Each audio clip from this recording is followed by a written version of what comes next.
David Cameron, do you know how many food banks there were in this country when you came to power?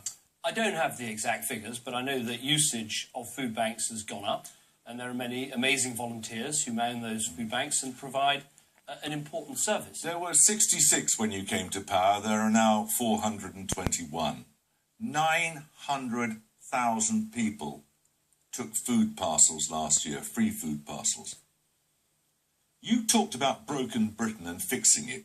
You haven't. It's more broken now than it was. Well, I don't accept that, because if you look at what's happened with our economy, there are 1.89 million more people in work than when I became Prime Minister. We've got 900,000 fewer people on out-of-work benefits. Is an increase in food banks a mark of success? Look, obviously there has been an increase in food bank use. That's partly because of the difficulties we faced as a country. It's also, Jeremy, because we changed the rules. The previous government didn't allow job centres to advertise the existence of food banks. They thought it would be bad PR. I thought that was a wrong decision. I thought it was a poor decision. So we allowed them to point people towards food banks if they needed them. But look, the big picture is we want to get more people back to work. We've turned the economy around, and it's jobs that are the best route out of poverty. Is it acceptable in a rich country like ours that there are that number of people depending on free food aid? Obviously, I want fewer people to be using food banks, and I want more people to have the security of a job.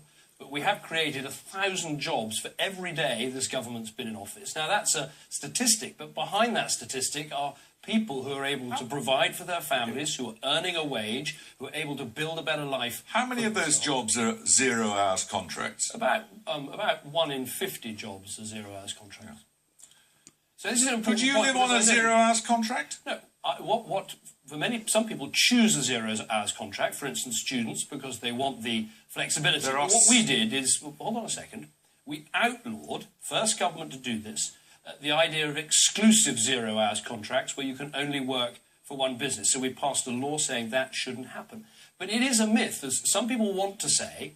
The jobs that have been created are all low-paid jobs. That's not true. No one's saying. Well, I'm not saying. No, but the hint you're trying to give is that I'm saying there are 700,000 people on zero-hours contracts. Could you live on one? No, look, as I said, Could some you live people. On one?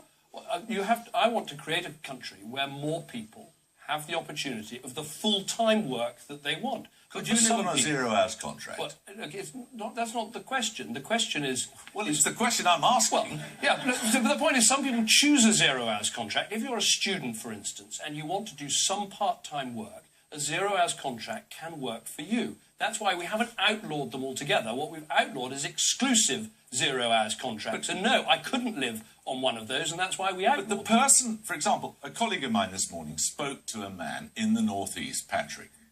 He walks 4 hours to and from work. When he gets there, he doesn't know whether he's on for 1 hour or 2 hours, or if he's lucky, longer, and then he has to walk home again.